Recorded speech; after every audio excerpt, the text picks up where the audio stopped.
저부터 질문 하나 드리겠습니다. 한국이 남한이 북한으로부터 수없이 많은 도발을 당했지 않습니까? 대표적으로 이제 판문점 도끼만행 사건이나 아웅산 폭발 사건, 그리고 푸에블로 납치 사건 등등 굉장히 굵직굵직한 도발들을 많이 당했는데, 그럼에도 불구하고 우리 남한 정부는 단 한 번도 북한을 강력하게 응징을 못했거든요. 이스라엘 같은 경우는 하마스가 로켓포 한 발만 쏘아도 원점을 타격을 하는 걸 주저하지 않고 지휘부를 박살을 내는데, 그게 이제 중요한 원칙인 것 같은데, 그래야 도발이 이제 예방이 되고 그럴 수 있는데, 만약에 그런 것들을 이제 그런 테러나 그다음에 강력한 도발을 이제 구실로 삼아 가지고 북한 정권까지도 이제 무너뜨리고, 오히려 그런 것들이 남북한 통일할 수 있는 기회가 됐을 수도 있을 것 같은데, 단 한 번도 제대로 된 응징을 못했다고 하는 게 이해가 되지 않고, 그런데 그 원인은 무엇인지 좀 알고 싶습니다. 제가 보기에는 아까 말씀을 드렸지만 이 정전협정 체제 때문에 그런 거예요. 정전협정 체제는 아까 말씀드렸지만 국제법상 그 잘못하면 무력 도발이 이게 잘못해서 규모가 커지게 되면 즉각적인 전쟁 상태에 돌입하기 때문에 웬만하면 우리 정부는 참아야 되고, 또 한미 동맹 체제 안에 있기 때문에 우리가 독자적으로 하기가 어려운 상황이에요. 그러니까 이스라엘하고는 다르죠, 우리하고는. 그러니까 한미 관계라는 걸 우선 염두에 두셔야 되고, 이 한반도의 특수한 정황, 이 정전협정 체제라는 거, 이것 때문에 그런 거예요. 그래서 아까 모두에 말씀드렸지만 어느 한 지역에서 우발적인 충돌 또 무력 도발이 있게 되면 그걸 응징하게 되면 곧바로 전쟁 상태에 돌입하니까 어떻게 되겠어요? 그러니까 소탐 대실이 될 수가 있죠. 우리도 이스라엘처럼 응징을 해서 두 번 다시 도발하는 대로 길을 꺾어 놓을 필요가 있지만, 그거보다는 대다수 국민들의 생존에 직결된 문제이기 때문에 포용적인 입장에서 받아들일 수밖에 없는 거고, 그것은 미국과 맥을 같이 하는 선에서 이해를 해주시면 될 것 같아요. 네, 푸에블로 납치 사건 같은 경우를 만약에 그 기회로 삼았다면 미국과 합동작전을 통해서 아예 북한을 무너뜨릴 수도 있었지 않았나요? 그런 사례가 많이 있었죠. 카터 대통령 때 주한미군 철수 논의도 있었고, 그다음에 김영삼 대통령 때도 클린턴하고 그런 게 있었잖아요. 그래서 페리 보고서라는 거 혹시 아세요? 윌리엄 페리가 보고서를 채택을 했는데, 그거 보게 되면은 북한과 이렇게 즉각적으로 응전을 하게 되면은 한반도 또다시 전쟁 상태에 돌입하니까 참는 것이 미국의 국익 수호나 대한민국 국민의 안전에 더 중요하다고 판단했기 때문에 응전을 하지 않은 거죠. 그렇게 이해를 하시면 될 것 같아요. 그렇지만 참는데도 한계가 있는 거 아니겠어요? 예를 들어서 북한이 우리 주요 시설을 갖다가 겨냥을 해서 폭파시킨다거나 대규모 인명이 살상되는 그런 참사가 발생할 때 우리로서도 인내는 한계가 있는 거 아니겠어요? 그러나 이 소탐대실적인 대승적인 차원에서 그걸 받아들여야지, 감정적으로 대하게 되면 얘기가 되면 제3차 세계대전 완전 화약고가 되니까 정부로서도 신중에 신중을 거듭하는 거죠. 다만 비공식적 차원에서는 강력히 항의를 하고 있죠. 국제정치적인 역학관계라는 게 이렇게 감정적으로 치우쳐서 하는 것보다 한다면은 득보다 실이 훨씬 크기 때문에 그런 측면에 좀 이해해 주시는 게 좋을 것 같아요. 그러면 북한은 이제 그런 상황들을 다 알고서 이용했다고 봐야 되는 그렇죠. 건가요? 네. 북한이 우리 인내 정도를, 아니면 벌써 포초를 한다거나 KT 한다든가 했겠죠. 걔네들도 그걸 알고 있기 때문에 도를 크게 넘어서지 않는 한은, 이 정도면 한국이나 미국 정부가 용인할 것이다. 그래서 자기 나름대로 다 잰 거죠. 네, 또 다른 분 손을 들어서. 네. 이분 말씀하시려고 하는 것 같은데. 그게 시그널 아니에요? 네, 박사님 감사합니다. 이승만 대통령이 이제 아까 전에 클라크 유엔 사령관 하고 이제 이렇게 이렇게 휴전 협정을 할 때 빠져 있었던 이유는 가장 이제 통일을 원했고 또 휴전을 하게 되면 이제 다시는 통일을 하지 못할 것 같다는 그런 마음으로 이제 빠진 것이다. 뭐 이렇게 말씀하셨는데 이게 한반도 통일에 대해서 죽는 날까지 이승만 대통령이 이제 염원하고 바라고 그랬던 걸로 알고 있는데 우리나라가 가장 그 통일의 혹이 가장 적절한 시기가 있었다면은 그 냉전 체계가 붕괴되었던 그 1990년대 그때쯤이 아니었을까 그렇게 생각이 되어지는데 그때 김영삼 정부 때 이렇게 통일을 이룰 수 있었던 그런 시기가 아니었었나 그런 부분들. 예, 그런 지적들이 많이 나와요. 그리고 그때 김영삼 대통령이 미국과 이제 그때 뭐라고 했냐면 동맹보다 더 나은 게 민족이라는 민족 우선주의를 김영삼 대통령이 주창을 했잖아요. 근데 미국이 그 당시 사실은 북한을 폭격하려는 준비가 다 돼 있었죠. 근데 김영삼 대통령이 그걸 극적으로 말렸고 김영삼 대통령이 말렸어요 그때는.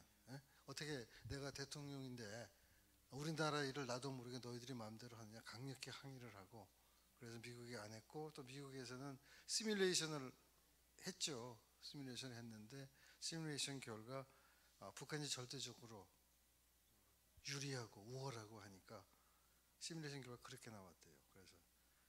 그리고 시뮬레이션이 조작이 아니었나요? 아니요 미국 내에서 시뮬레이션을 미국 했는데 내에서. 그러니까 우리가 예를 들어서 키 리졸브 연습이라 그러고 독수리 훈련이라 하잖아요. 그 차이점은 키 리졸브 연습이라는 것은 도상으로 하는 거예요. 시뮬레이션으로서 하는 거고 독수리 훈련 같은 것은 실전을 염두에 두고 하는 거잖아요. 근데 시뮬레이션 결과 미국이 절대적으로 불리하고 하니까 안 한 걸로 하고 혹이라고 하게 되면은 뭐 지금도 일각에서 얘기를 하지만 북한에서 고난의 행군이 왔을 때 그때 진짜 밀어붙였으면은 이제 북한 정권이 몰락을 했을 텐데 그래서 그 연장선상에서 많이 나오잖아요. 김일성이가 김정일에 의해서 피살된다는 설도 나도 그래서 글도 쓴 것도 있는데 그때가 혹이었을 텐데 그걸 살리지를 못하고 이게 좀 안타까운 면도 있죠. 근데 그래도 어디까지나 우리가 생각하는 추론이지 실제 상황은 어느 누구도 확정할 수 없잖아요. 그리고 박사님 또 하나는 그 소련에서 이제 북한이 그 핵무기를 이제 50년대 이후에 이제 휴전 이후에 이제 개발하기 시작한 걸로 이제 알고 있는데 김일성이 근데 그 300명의 기술자를 매년 보냈을 때 소련도 사실은 이 핵무기를 북한이 개발하는 것을 원치 않았던 걸로 저는 기억이 나는데 어떻게 기술자를 계속 수용하고 그들을 이렇게 기술을 이제 승계하는 그런 이제 일을 도왔는지 그러니까 그거는 이제 소련의 입장에서는 김일성을 내세울 때 왜 내세운 줄 알죠. 근데 김일성이 말고 다른 사람들도 있었어요. 대안들이 있는데 소련에서 생각할 때는 자기네들 말을 구분구분히 듣는 사람을 원했던 거고 조만식이라든가 조봉암 이런 사람들처럼 인텔리겐처들 많이 배운 사람 지식인들은 거기에 대해 사사건건 토를 달고 하니까 소련에서는 그런 사람을 원하지 않고 김일성에는 학력이 뭐예요? 중졸이잖아요. 네? 그러니까 김일성이는 시키면 시킨 대로 잘 듣고 이런 사람을 꼭두가시로 내세워서 자기네 통치하기가 좋다고 판단했던 거고 또 사실상 김일성이가 정권을 잡은 후에 소련한테 상당히 복종을 했어요. 그러다가 이제 중국이 성장을 하고 나니까 소위 말하는 양다리 외교, 등거리 외교라고 그래갖고 북한의 입장에서는 한 3년 내지 5년은 중국에 붙었다가 다음에는 소련으로 갔다가 이런 양다리 외교를 걸친 거죠. 그러니까 소련이 맨 처음에 핵무기 기술자를 받아들일 때는 자기의 꼭두각시 정권으로 활용할 가치가 있기 때문에 그래서 받아들였는데 그 이제 중국이 대두하면서 그게 좀 흐트러진 거죠. 그렇게 이해하시면 될 것 같아요. 감사합니다. 저 중국 사람이 손드네. 그럼 통역을 해줘야 되겠네. 마이크 잡은 김에 제가 먼저 질문 드리겠습니다. 예. 그 북한이 이제 53년부터 그 핵 개발을 뭐 시작했다고 말씀하셨는데 이제 지금 60년이 넘는 기간 동안에 핵 개발을 해오고 있는데 뭐 아직까지 뭐 ICBM이나 그런 것이 이제 완벽하게 미국까지 도달하지 못하는 상황이 온 거는 뭐 저희 대한민국 입장에서는 참 다행인 일이지만 어떻게 60년을 개발했는데 아직도 못 만들었는지. 예. 핵무기 못 만든 거 아니죠? 아니 그 핵만든 물론 핵무기는 그전에 만들었지만 그 ICBM이나 아니면 그 중간 뭐 잠수함을 만들어서 미국이 가든지 해서 뭐 그 60년 동안에 그 운반할 수 있는 것들을 어느 정도 충분히 만들었을 법도 한데 그 밥도 굶어가면서 굵기만 한 길만 왔지 않습니까? 예. 저 그 부분이 좀 의아하더라고요. 어제 미국 정부에서 판단하기는 북한이 ICBM 대륙간 탄도미사일 아니겠어요? 대륙간 탄도미사일이 사정거리가 12,000km 내지 15,000km니까 미국 본토까지 충분히 도달할 수 있는 성능을 가졌다고 보고 있고 상당히 우려를 하고 있고 또 SLBM이라 그래요. 잠수함 발사 미사일 그것도 어느 정도 경지에 올랐다고 보고 있는 거예요. 그렇기 때문에 미국으로서도 차제에 그런 것들을 좀 더 폐기하는 거 그런 조건을 수락한다면 자기네들이 대북 제재를 풀겠다 이렇게 얘기를 하는 거예요. 그래서 그것은 고도의 군사 비밀이기 때문에 우리가 볼 때는 또 미국이 볼 때는 충분히 미 본토까지 사정권에 들어있다고 판단을 하고 있는 것 같아요. 그렇기 때문에 미국으로서도 아주 세게 못 나가잖아요. 트럼프 대통령이 지금 김정은에 대해서 뭐라 그래요? 상당히 긍정적으로 평가하잖아요. 그러니까 만일의 사태를 대비해서 김정은을 폄하하고 이렇게 하게 되면 김정은이가 나이도 어리고 하니까 감정에 치우쳐서 만일의 경우 그런 걸 할까봐 일면으로 우려를 하고 있는 거예요. 그래서 제가 보기에는 60년 이상 있으면 충분히 투발 수단뿐만 아니라 그 성능도 상당한 경지에 이르렀을 거로 추정을 해요. 다만 김정은이가 대북 제재를 원한다면 그걸 포기를 해야 되는데 북한이 핵무기를 보유하고 있는 건 딱 한 가지잖아요. 핵무기는 자기네들 체제 보유의 최종 수단이라고 인식을 해요. 그래서 핵무기를 버리게 되면은 자기네 정권이 몰락한 걸 알고 있고 그 비슷한 사례를 카다피 사례 있죠.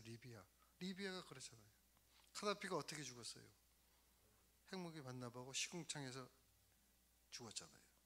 김정은이가 똑똑히 봤기 때문에 자기는 제2의 카다피아 같은 어리석은 짓을 안 하겠다 해서 꼭 움켜쥐고 있는 거죠. 그러니까 가까운 시일 내에 미국이 원하는 대로 북한이 핵 동결하고 핵 폐기한다는 것은 그것은 뭐 연못구호가 아닌가. 아무튼 김정은 정권이 존재하는 한은 지속적으로 그걸 보좌할 것이고 다만 정황상 융통성을 보이면서 가장을 하고 북에 가면은 그런 게 의심스러워요. 북에 가면은 낮에는 사람이 없어요. 북이 2,500만 되잖아요. 낮에 사람들이 다 어디로 갔어요? 북은 갱도가 발달해 있어갖고 다 지하에 은닉이 돼 있어갖고 웬만한 폭탄이 떨어져도 다 완비되어 있는 걸로 추정하고 있잖아요. 섬찟하죠 그런 거 보면. 근데 우리 일부 사람들은 너무 나이브하게 북을 보고 있으니까 이러다가 상황 발생하면 어떻게 해요? 그때는 때가 이미 늦은 거죠. 우리들만 해도 정신 바짝 차리고 대비를 해야 돼요. 큰 문제입니다 이거. 지금 군에서 강의를 해도 북한 주적이 아니라 그러잖아요. 그리고 군 정신 전력을 강화시켜야 되는데 군인들 데려놓고 인성교육이나 하고 있고 뭐 하자는 거예요? 그러니까 우려하는 사람들이 상당히 많이 있어요. 우리 말고도 상당수가 있으니까 그렇게 그런 상황까지 가지는 않을 것이다 라고 보시면 될 것 같아요. 我昨天看到那个新闻，中国的新闻上 어제 面说， 중국 신문을 봤는데요. 好像是后天金正恩准备发表一个非常重 내일 要的 모레쯤에 연장. 김정은이 이제 중요한 중대 담화를 발표하겠다고 然后美 했습니다. 国总统说也非常关注这个事情， 미국 还不知道他会怎么说。 미국 대통령도 그 일에 대해서 굉장히 주의를 기울이고 있다고 想 들었는데요. 问问老师知不知道这个情况，他怎么看？另外， 혹시 이것에 대해서 어떻게 보고 계시는지 그거는 먼저 오늘이 며칠이죠? 오늘 9일이잖아요. 11일이 북한의 최고인민회의 회의가 열리잖아요. 최고인민회의 열려서 열리기 바로 전날 통상적으로 보게 되면 열리기 전날 조선노동당 전원회의가 열려요. 또 정치국 회의가 열려서 거기서 주요 정책을 발표를 합니다. 뭐 인선이랄지 조직이랄지 대조치랄지 그래서 그 얘기를 듣는 거예요. 然后 또 하나가 더 之前 있는데요. 在其他的新闻上看到 또 关 다른 于 신문에서도 봤을 때 北韩那个 EPN 북한의 EPM, EMP的那个技术已经 폭탄 相当 기술이 的 굉장히 이제 成熟， 성숙했다고 들었는데요. 但是它缺乏一个能够把这个 그런데 东 이제 西能够 그 发到美国的 EMP 那个导弹， 폭탄을 미국까지 날려 보낼 수 있는 기술이 없다라고 들었었거든요. 네. EMP라는 게 그런데- 뭐냐면 여러분들 알기 쉽게 얘기해서 이 전자파, 핸드폰 같은 거, 통신 같은 거 EMP 폭탄을 터뜨리게 되면 그게 전부 마비가 돼요. 그럼 우리 전부 먹통되니까 G 통신 체계가 완전히 무너지죠. 그 EMP 수준은 상당한 경지에 있는데 EMP 폭탄을 미 본토까지 터뜨리까지 그 수준까지는 안 되는 걸로 보고 있는 거죠. 여러분들 생각해 보세요. 이거 핸드폰 작동 안 되고 모든 통신수단 단절되면 어떡할 거예요? 특히 국가안보와 관련해서 먹통되면 그거야말로 상당히 위험한 거죠. 그 사이버 테러 같은 거 조금만 해도 문제 생기잖아요. 근데 EMP 폭탄 터뜨려 갖고 모든 게 마비되면 어떻게 해요? 우리로서 크게 우려할 만한 거죠. 听说这个 EPM 是美国EMP 是美国最担心这个北朝鲜， 듣기로는 미국에서 제일 염려하는 부분이 그 因为 EMP 它可以使美国所有 폭탄이라고 先进的武器全部 들었습니다. 都失效 왜냐하면 。 미국에 이제 너무 그 무기 체제들이 다 선진화되어 있기 때문에 所以不 그런데요. 知道现在是 그래서 他们就是朝鲜的这个技术还有其他导弹全部目前都是完全在美国的控制底下吗？还是 그래서 북한에서 재미없 이렇게 장모도 개발하고 있는 무기들이 다 그런 것들을 미국에서 다 컨트롤을 할 수 있는 상태인지가 궁금합니다. 계략적으로는 컨트롤 할 수 있다고 미국은 장담을 하는데 실제 상황에서 그렇게 될지는 의구심을 저버릴 수 없죠. 우리로서는 경계할 수밖에 없는 거고. 감사합니다.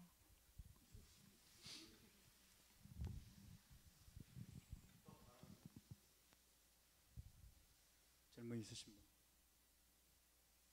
여기 질문하시려고 입술을 이렇게 하셨네요. 아니에요? 손을 들어주세요. 질문 있으신 분들은? 그 북한에 쌀을 그만큼 보냈는데 혹시 그걸 추적해 보신 적이 있으신지 어떤 어디에 걸요? 사용했는지 쌀이요. 북한의 쌀 예, 생산량? 뭐 군량비 사용했다던가 아니면은 뭐 북한의 쌀 생산량은 북한은 쌀 생산이 말씀드린 게 아니고요. 네. 우리가 쌀을 그쪽 보냈는데 네. 그 쌀이 어디에 활용돼 있는지에 대해서 그 유교부 쪽에 재밌는 사례가 하나 있어요. 한 10년 전에 우리 모 언론사에서 대대적으로 보도를 했어요. 사진 찍었고 제가 봤는데 신의주, 원산, 함흥, 청진, 평양 이런데 북한 주민들이 그 쌀 포대를 가지고 우리가 준 아까 40kg 쌀 포대를 가지고 다 사진을 찍어서 이거 봐라. 우리가 지원한 쌀이 다 이렇게 북한에 요소요소에 다 지역에 들어갔다라고 보도를 했는데 저희가 그때 조사를 해봤어요.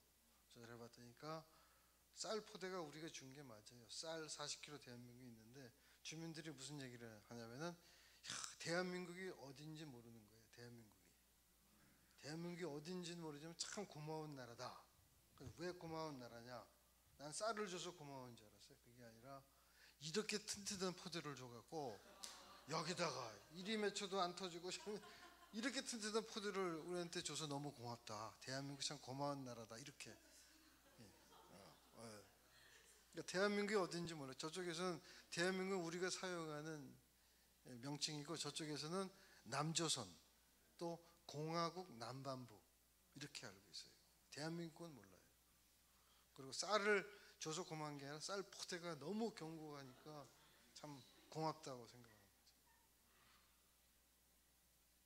그러니까 그게 쌀은 제가 수차례 가보니까 이런 사례도 있어요. 이게 쌀이 우리는 상당히 튼튼한 포대인데 하역을 하는 과정에서는 포대가 이렇게 터지는 경우가 있어요. 아무리 해도 모서리에. 근데 이 사람들이 야가 갖고 아무도 없을 때 한밤중에 쌀이 이제 배에 실려 있잖아요.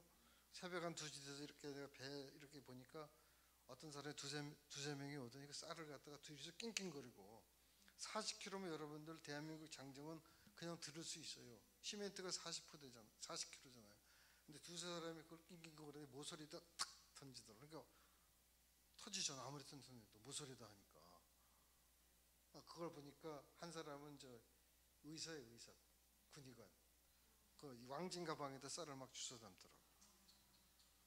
아무도 안 두리번두리번 거리더니. 그러니까 그런 쌀을 공급받기 굉장히 어려운 거죠.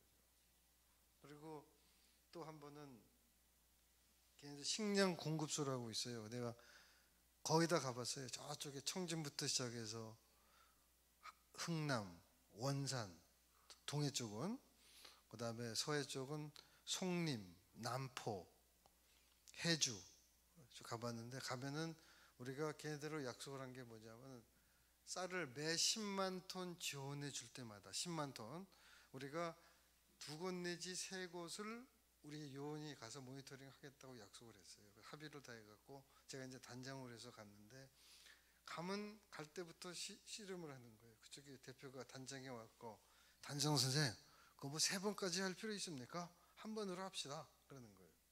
무슨 한 번이냐? 3번 하면 3번 해야지. 그러니까 한 번만 합시다.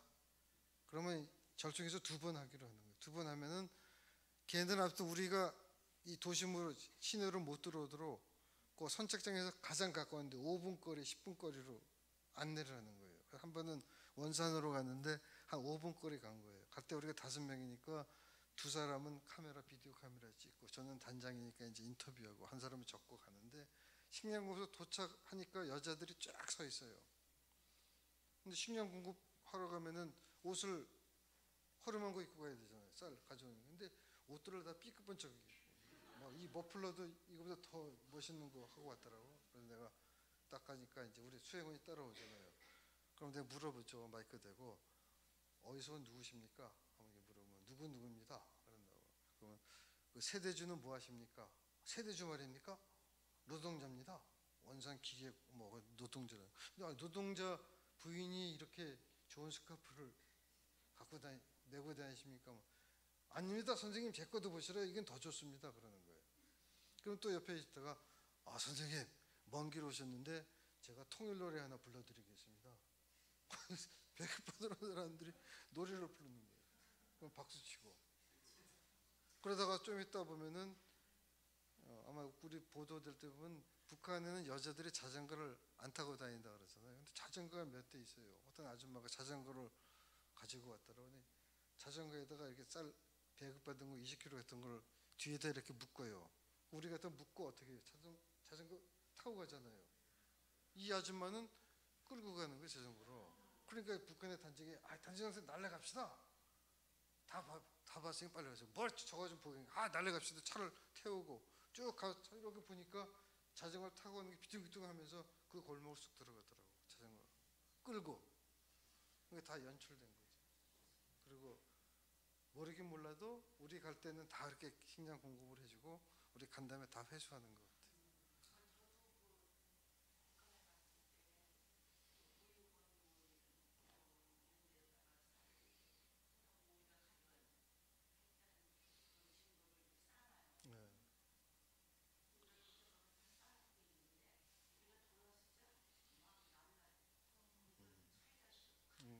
그런 것 같더라고요.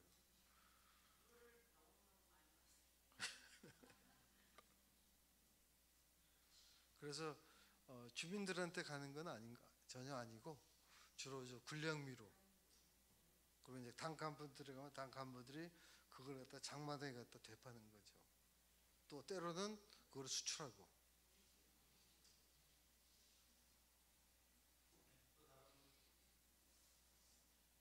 예. 근데 지금 미국이 대북 제재를 강화하고 있잖아요. 근데 사실 북한이 핵 자기들이 개발하고 유지 관리하는데 비용이 많이 들 거란 말이에요. 근데 대북 제재가 점점 강화되면서 경제적인 압박도 이렇게 좀 많이 클 거라고 생각되는데, 그러면 여기에 대해서 뭔가 이제 좀 대안을 생각하고 계속 가야 되잖아요. 근데 그런 전망에 대해서는 조금 어떻게 그 생각하시는지. 가장 제가 볼 때는 핵심 포인트가 중국이라고 봐요. 중국이 이제 미국의 압력을 넣으니까 중국이 제대로 따라주면 북한을 옥죄한다 그러잖아요. 옥죄는 게 성공을 할 텐데 중국이 그렇게 하질 않아요. 외형적으로는 옥죄는 것 같지만 내면으로는 다 음성적으로 다 거래를 해주니까. 그리고 최근에 이제 미국이 하도 조이니까 며칠 전에 들은 첩보에 의하면은 북한 사람들이 이제 단동이나 심양이나 이런데 연결 같은데 갈 때 비자를 발급을 해주지 않고 거리 허가만 해준대요. 근데 미국이 하도 조이니까 6월 중으로 모든 비자 다 회수해갖고 다 돌려보내는 조치를 좀 취하고 있다 그러더라고요. 그래서 중국이 관건이에요. 아무리 미국이 제재를 가해도 중국이 음성적으로 하면 그 캐칭이 안 돼요. 그러니까 중국이 어느 정도 역할을 하느냐가 중요한 거죠. 근데 다만 중국으로서는 분단 당시 아까 그 말씀을 안 드렸는데 미국이 한반도를 전부 다 접수할 수 있었지만 미국이 소련을 뒤늦게 끌어들여갖고 38도선을 경유해서 분단 상태를 만든 것은 미국의 입장에서 볼 때는 한반도의 전략적 지정학적 위치가 분단 상태에 놓고 북한 지역이 버퍼링 존으로 보는 거예요. 완충지대. 미국이 직접 중국과 러시아, 아니 소련을 상대하기보다는 북한을 완충지대로 보기 때문에 중국도 역시 마찬가지죠. 그래서 완충지대의 역할을 충분히 할 수 있도록 중국이 음성적, 비공식적으로 묵인해주고 지원해주는 것 같아요. 그래서 그것이 제대로 먹힌다면 대북제재 성공할 텐데 백날 가도 제대로 먹힐 것 같지 않아요. 중국이 있기 때문에. 이게 잘해 손 들었잖아요. 여기 있으면 다 보여요. 네, 마이크 주세요. 저기도. 마이크 줘요? 마이크 줘요?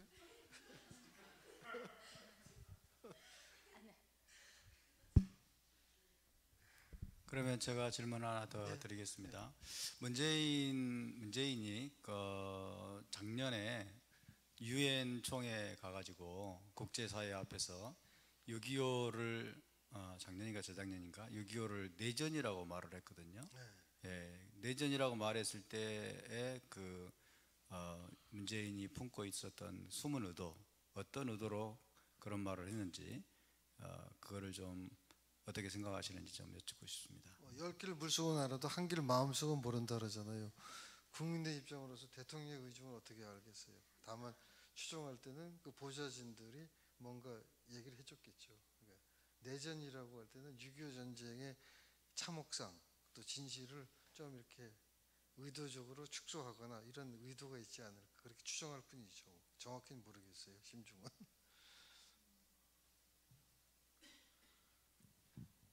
네, 마지막 질문을 하겠습니다. 이제 마지막 질문 하나 더 해주십시오.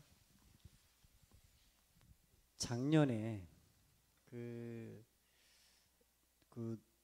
쌀 창고에 쌀이 많이 비어 있다는 그런 SNS 상의 어떤 그런 소문이랄지 그런 이야기가 많이 돌았었거든요. 그래서 일부 이 쌀이 만약 북한으로 갔을 거라는 어떤 그런 어떤 유튜브 방송도 있었고, 예, 물론 추정이지만, 근데 그게 이제 북한에 많이 이제 그런 쌀을 많이 보내셨던 경험도 있고 하신데, 그게 비공식적으로 이렇게 국민들이 모르는 상태에서 보낼 수 있는 게 가능한지, 그게 현실적으로 가능한 일인지 좀 여쭤보고 있습니다. 제가 참고삼아 제가 농협중앙회 자문위원이고 또 농미신문 개건논술위원을 한 10년간을 했어요. 그래서 그 설이 있기 때문에 제가 알아본 결과 가짜 뉴스로 판정이 됐어요. 그거는 한쪽에 너무 치우쳐갖고 얘기한 거지 가짜 뉴스.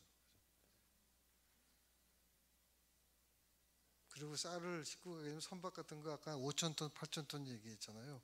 그럼 위성에 다 잡혀요. 네? 쌀값이 오른 이유는 정부에서 쌀 수급을 조정하기 때문에 그런 거죠. 지금도 오르지 않았잖아요. 그때 잠시 그랬잖아요. 수급 조정하느라고. 지금도 비싸요, 쌀값이? 지금 비싸요? 그러니까 수급 조정을 하는 거죠. 수요 공급을 맞추기 위해서 쌀이 많이 풀리면은 정부에서 사과 수매해 갖고 저 비축했다가 쌀값이 오르면 내놓고 하는 거지. 그리고 뭐 북한으로 갈 때 그렇게 그건 아닌 거예요. 너무 한쪽이 경도된 것 같아요. 하도 가짜 뉴스가 많으니까 여러분들이 잘 취사 선택을 해야 돼요. 네, 그러면 오늘 박사님 강의는 이걸로 마치도록 하겠습니다. 우리 다시 한번 감사의 박수 한번 해주시면 감사합니다. 네, 고맙습니다.